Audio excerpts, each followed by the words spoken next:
Hey everybody, this is Jack Hammer coming to you live from Levi Stadium where tonight the 49ers were able to dominate the Los Angeles Rams on Monday Night Football.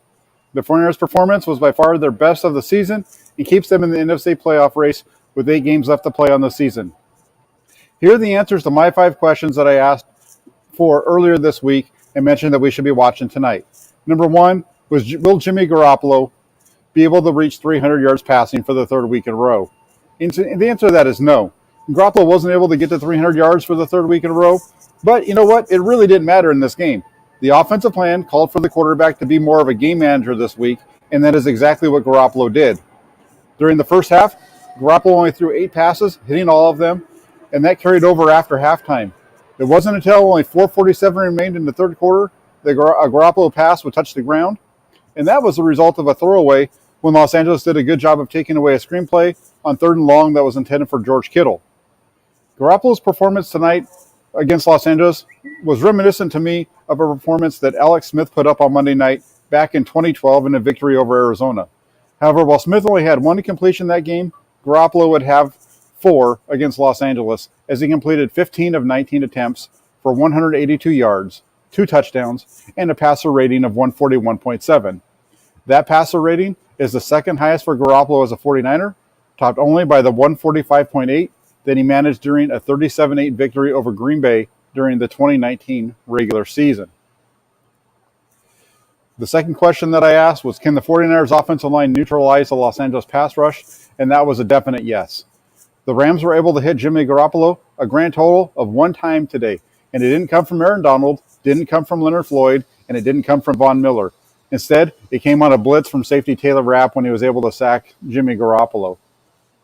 Daniel Brunskill at right guard did a fantastic job of, once again, of neutralizing Aaron Donald. This is something that he's done throughout his career when the two have been matched up.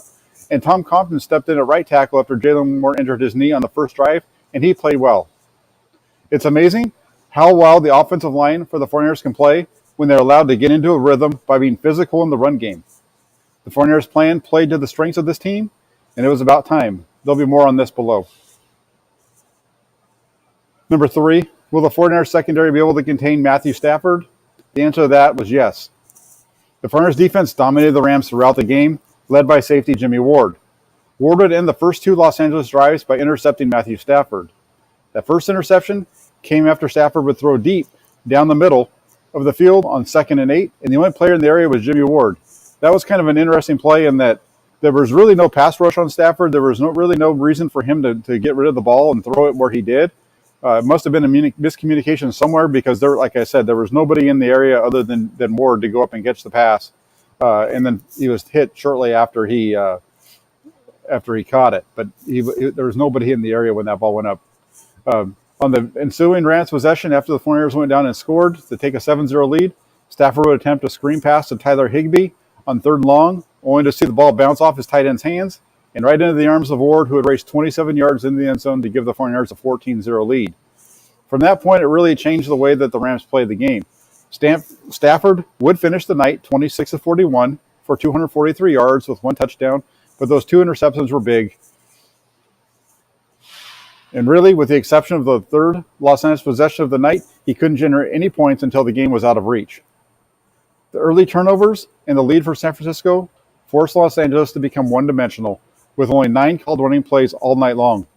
The lack of a running threat allowed the 49ers defense to focus on keeping everything in front of them, and this took away the quick strike ability that the Rams offense and Stafford like to employ, and they just could not make any plays deep on San Francisco or in San Francisco territory to climb back into the game. They would drive and get down into the 49ers territory a number of times. One time at the end of the first half, they tried a fake field goal that came up unsuccessful, and then there was 2 times deep inside the 49er territory, 2 or 3 times deep inside the 49er territory in the second half, where they would end up with no touchdowns and finally just kick a field goal to bring themselves within 21.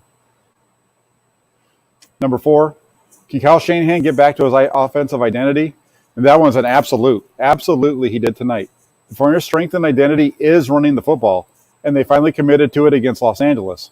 According to Shanahan, the 49ers came into Monday night with a team goal to run the ball 40 times.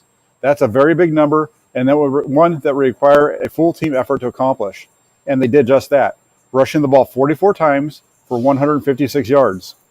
Rookie Elijah Mitchell led all rushers with 91 yards on 27 attempts, his most of the season, while veteran Jeff Wilson Jr. added 28 yards on 10 carries.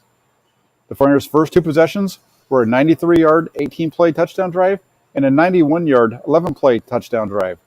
The 49ers ran the ball 21 times on those two drives alone, which helped the offense stay in manageable third down situations. Shanahan's game plan on the ground was a masterpiece, featuring the toss sweep to both sides with counter runs coming off those plays that looked like a toss to the defense at the snap, only to have them be cut back as counters. In addition, Shanahan used the threat of the toss sweep to set up the pass, leading to a nice completion from Garoppolo to Deebo Samuel. Another change-up that Shanahan used against Los Angeles was having Deebo Samuel as a running back at times. And he'd gained 36 yards on 5 carries, including a touchdown. And Samuel wasn't done there. He'd also have that 97 yards receiving and a touchdown on 5 receptions. This was very reminiscent to me of going and watching the 49ers in the early 1990s when Kyle Shanahan's father, Mike, was the offensive coordinator of the 49ers, and their star halfback was Ricky Watters. You might remember, if you're as old as I am, or if you were around in those days, that Watters had been a receiver early in his career at Notre Dame before switching to running back, ultimately being drafted by the 49ers as a running back. But that catching ability never left him. In 1994, Watters was able to dominate games with his ability as a runner and as a receiver. It appears with Kyle that he may have found his Ricky Watters in Deebo Samuel. And last but not least, will the 49ers play a clean game? The answer to that is yes again. For only the third time all season, the 49ers did not commit a turnover. Not only that, but they were also able to force the 2 turnovers mentioned earlier from Los Angeles, and also there were no drop passes by receivers. There are still some things to clean up as penalties began to creep in and derail possessions during the second half. However, they were well ahead by that point, and it had little to do with the outcome of this particular contest. The 49ers have a very talented team, and for the first time all season, we saw that talent on display on Monday night. There was a different feel that was noticeable on the field prior to the game by myself, and San Francisco is going to need to find a way to bring that into every contest throughout the second half of the season if they're going to try to dig themselves out of the hole that they created for themselves during the first half and eventually reach the postseason. As for my prediction, I had the Rams at 31, 49ers 21. Sometimes it just feels good to be wrong. The 31 points allowed by the 49ers on Monday night is the second highest total allowed by Los Angeles this season, behind Arizona's 37 points back in Week 4. The 49ers game tonight, like I said, was just a masterful game. Very good, well played from the outset. The turnovers, their ability to take away, the pass for Matthew Stafford and so on. So just a big game. Beckham, the big acquisition leading into tonight, was held at only 2 catches. If you go back and you watched, if you were on with me during the pregame show, you might remember we talked a lot about the running game, and the 49ers need to kind of get that going and getting that clock moving. That's exactly what they did tonight. It was great to see. It's just a matter of, will they continue to do that? Will they be able to continue to find that focus, that energy, and that sticking everything together that they were able to put together? Because tonight they came out, and from the very beginning, like I said, you could just tell when they were coming on the field tonight that there was a different vibe in the building, different vibe on the sidelines with this team, and it just carried right over into the game. And they're going to have to do that. They come off of this game, now they have to go cross country to play a 10 a.m. game on Sunday. It's going to be a quick and tough turnaround for the 49ers. I think this game in Jacksonville is going to be a lot tougher than anybody really thought when they first looked at the schedule. And they're going to have to be ready, and they're going to have to be able to bring it in order to get this victory next week. Because another win next week, and the 49ers find themselves at 500 at 5-5, and they're right in the thick of things coming back home to take on the Minnesota Vikings with a chance to get to 6-5. So not to get too far ahead of ourselves, let's just stick with tonight. Really good game for the 49ers, though, getting themselves to 4-5 on the season. Win number 5 in a row against Los Angeles. There's definitely something that Kyle Shanahan and his coaching staff have on what Los Angeles likes to do and how they can neutralize that offense, because there were times tonight where Matthew Stafford was throwing the ball around in that first quarter, and it really didn't make any sense because he wasn't getting hit. He only got hit about 4 times, I think, tonight, and he got sacked twice.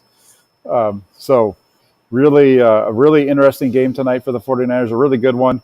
great to see them come out on top, get themselves right back into that playoff race. So thank you all for joining tonight. I know it's really late for those of you that stayed up to watch the live show here. If you're watching this later, I hope you enjoyed the show. Hope you enjoyed the game tonight. If you could please hit the like button, hit the subscribe button if you're not already subscribed to the channel, and send me your comments and let me know what you think about the game. That'd be fantastic. So just appreciate everybody that tunes in all the time, and we'll be back with you tomorrow with Niner Chatter. Take your calls and get into this game a little bit more, and it'll be fun times. Harold, thank you for coming on. Hey, Bear Baller. Hey, I haven't talked to you in a while. I hope you call me in tomorrow night. Call in tomorrow night, because I want to hear your take on it and hear what you have to say about this game. Get some of your enthusiasm going. And also to Jazz, thank you. You're welcome. Just a miracle game in a way, as they say there. Definitely a great game tonight. Enjoy the rest of your Monday night. Get some rest here. It's getting late, and I'll be back with you tomorrow. Have a great night, everybody.